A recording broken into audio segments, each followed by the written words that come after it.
This is a story that begins not with disaster. It begins with wonder. By the middle of the 19th century, the railway had transformed the British Isles beyond recognition. 6,000 miles of track, hundreds of journeys every single day. Ordinary people moving at speeds their grandparents could not have imagined. It was extraordinary. And it was almost entirely unregulated. There were no national brake standards, no universal signaling system. Each railway company ran its own lines, its own equipment, its own rules. Speed was the priority. Safety was an afterthought. The men who built these railways were not villains. They were visionaries operating in uncharted territory. They simply did not yet know what they did not know. The railways, however, were about to teach them. This is the story of 5 crashes that changed everything. 5 moments when tragedy became impossible to ignore. 5 times when grief became law. We begin in Ireland, 1889, on a hillside, with 80 children on a runaway train. June the 12th, 1889, a Sunday, a bright summer morning in the north of Ireland. What happened that day would travel far beyond its borders. It would cross the Irish Sea and land in the chambers of Westminster, where it would change the law forever. 800 children, along with their teachers and parents, had gathered at Armagh station for the annual Sunday school excursion, a day trip to Warren Point, a seaside town on the coast. Sandwiches packed, hymns ready, the kind of day that stays in memory forever. They boarded a train that was never meant to carry them all. The Armagh to Warren Point line climbed steeply out of the town, a long, punishing gradient that the locomotive struggled to manage even on a good day. On this day, the train was carrying over 900 passengers. It was too heavy. The engine could not make the climb. The driver made a decision. He would detach the rear carriages, pull the front portion to the top of the hill, leave them on a siding, and come back for the rest. It was an improvised solution to an unplanned problem, and it was about to become a catastrophe. The rear carriages were uncoupled. They were supposed to be held in place by the handbrakes, but the brakes were not applied correctly, and the carriages began to roll, slowly at first, then faster. 800 feet of downhill track stretched out behind them. The carriages picked up speed. The passengers inside, mostly children, had no warning and no way out. Coming up the hill in the opposite direction was a following train, an excursion special that had left Armagh only minutes behind. Its driver saw the runaway carriages too late. He had no automatic brakes. He could not stop in time. The collision was devastating. The rear carriages were destroyed. 80 people were killed. 73 of them were children. More than 260 were injured. The youngest victim was just 3 years old. Ireland had never seen a railway disaster like it. Britain had never seen one quite like it either. The inquiry that followed was swift and damning. The Board of Trade investigators found not one point of failure, but many. An overloaded train, an improvised uncoupling decision made without authority, handbrakes applied carelessly, and above everything else, the complete absence of automatic brakes. Automatic brakes existed. The technology was available. Several railway companies had already adopted them, but there was no law requiring their use, and so most companies, including the Great Northern Railway of Ireland, had not bothered. The Armagh disaster changed that. Within months, Parliament passed the Regulation of Railways Act 1889. It was one of the most significant pieces of railway legislation in British history. It made automatic continuous brakes mandatory on all passenger trains. It required block signalling on all passenger lines. It imposed strict rules on the interlocking of signals and points. For the first time, the government had not simply recommended safety improvements. It had demanded them by law, with consequences for failure. The 80 people who died at Armagh did not die for nothing.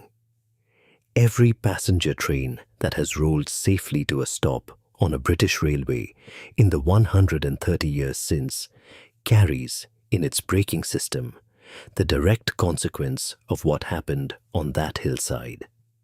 The children of Armagh never made it to the seaside that day, but they changed the world they left behind. May the 22nd, 1915, Scotland, the quiet countryside near Gretna Green. Britain was at war. The Western Front was consuming men at a rate the country had never seen. Trains were running day and night, carrying troops south to the ports, ammunition north to the depots, and the wounded in both directions.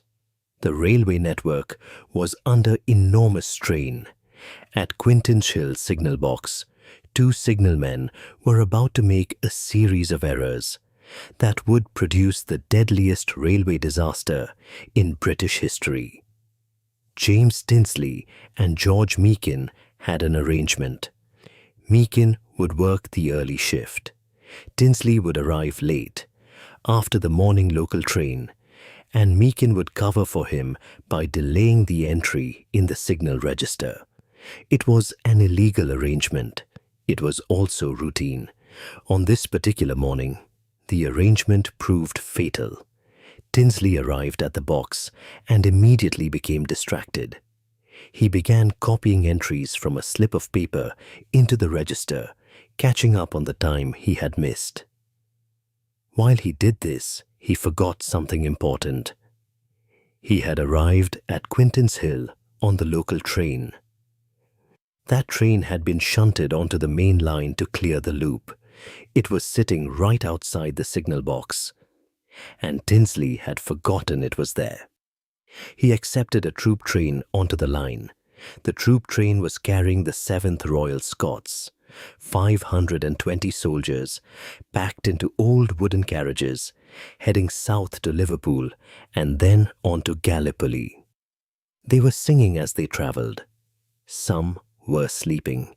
The troop train hit the stationary local at nearly 70 miles per hour. The old wooden carriages collapsed instantly. The gas lighting caught fire. Within seconds, the wreckage was burning. Then a northbound express arrived and ploughed into the debris. The fire burned for 24 hours. So complete was the destruction that the exact death toll could never be confirmed. The official figure was 226. Most of them were soldiers. Many were never identified. Some were never found. Tinsley and Meakin were convicted of manslaughter. They served less than 2 years each. The inquiry findings were extensive. The signal box procedures were inadequate. The wooden carriages were death traps. The gas lighting was a known fire risk. Each finding pointed to systemic failures that had been tolerated for years because they had not yet produced a catastrophe large enough to force action. Quintinshill produced one.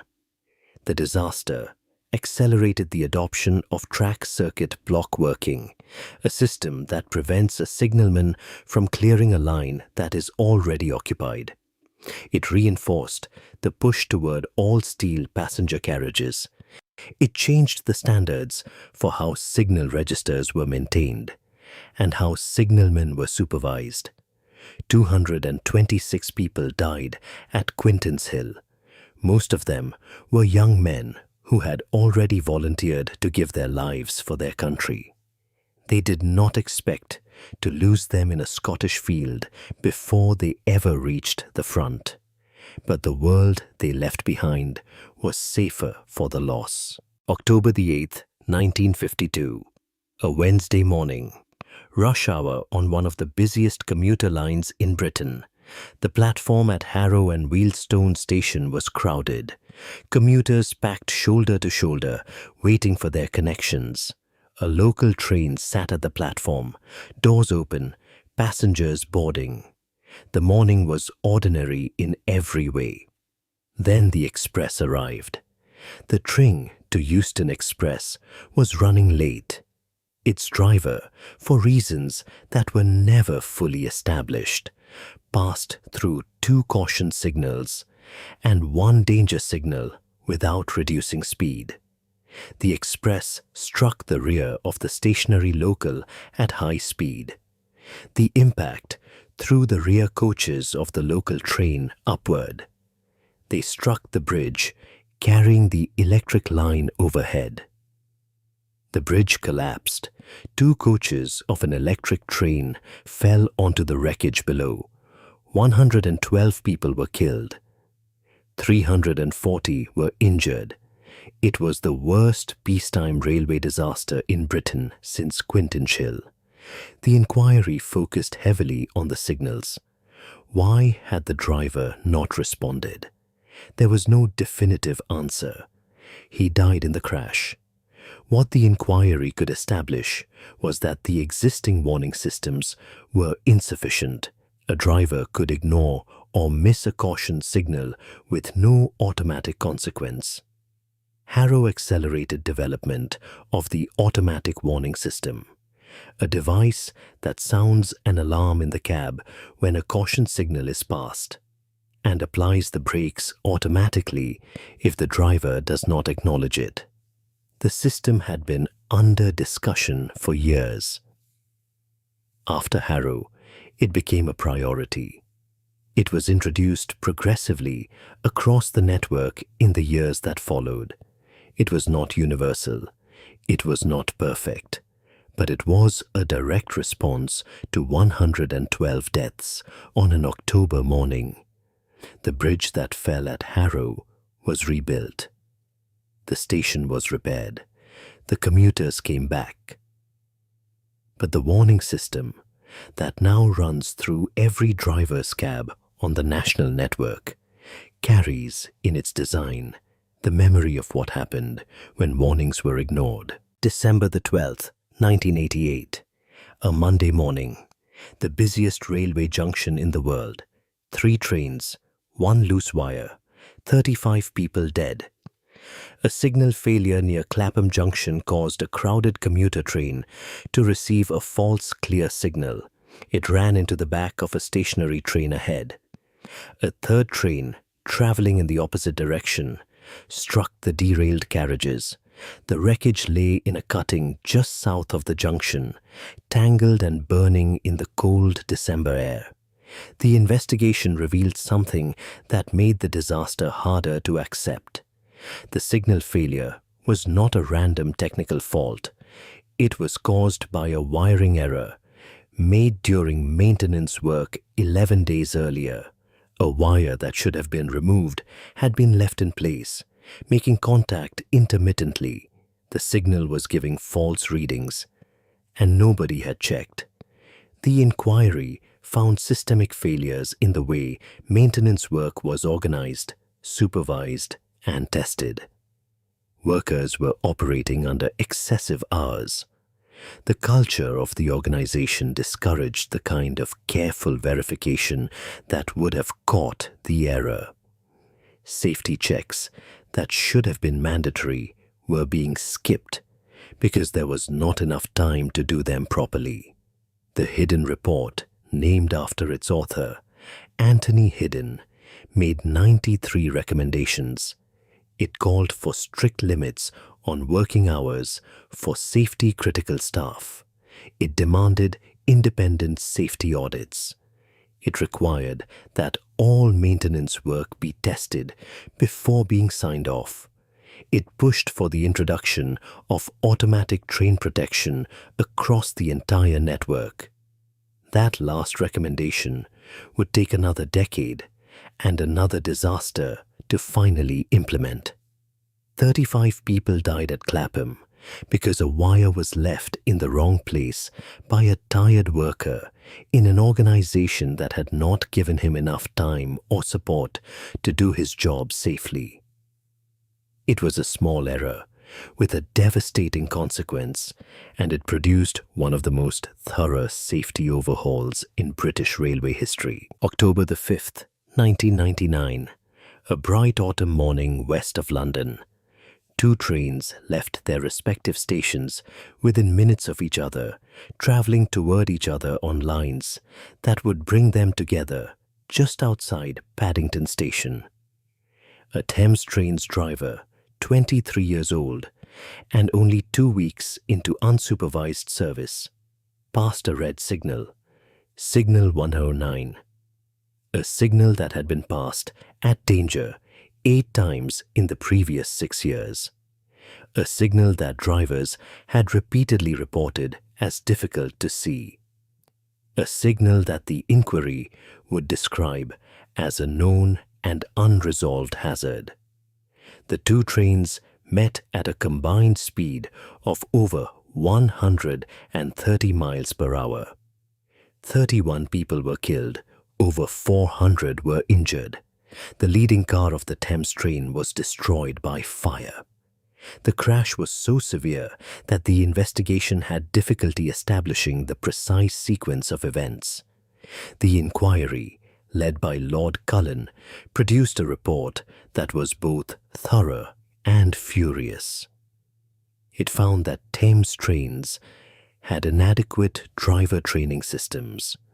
It found that Railtrack, responsible for infrastructure, had failed to act on repeated warnings about Signal 109. It found that the recommendations of the hidden report after Clapham, specifically the call for automatic train protection, had still not been implemented 10 years later. The crash at Ladbroke Grove finally ended that delay. The train protection and warning system was rolled out across the entire national network. It is a form of automatic train protection that intervenes if a driver passes a red signal, applying the brakes without waiting for human response. It had been recommended after Clapham. It had been delayed on grounds of cost and complexity. It took 31 more deaths to make it happen. The driver of the Thames train was one of the 31 who died. He was not a villain. He was undertrained, operating a difficult route, past a signal that should have been fixed years earlier. The system around him had failed at every level. Ladbroke Grove was the last major collision of its kind on the British network. The systems it produced have prevented countless crashes in the 25 years since. 31 people died so that a generation of passengers could travel in safety they would never know they owed to that morning in 1999. 5 crashes, 5 inquiries, 5 moments when the cost of doing nothing became greater than the cost of change. The railways that exist today are not the product of careful planning and patient foresight. They are the product of grief, of public outrage, of investigators who refused to accept that death was simply the price of progress. Automatic brakes came from Armagh. Signal interlocking standards came from Quintinshill. Cab warning systems came from Harrow. Maintenance culture and working hour limits came from Clapham. Automatic train protection came from Ladbroke Grove.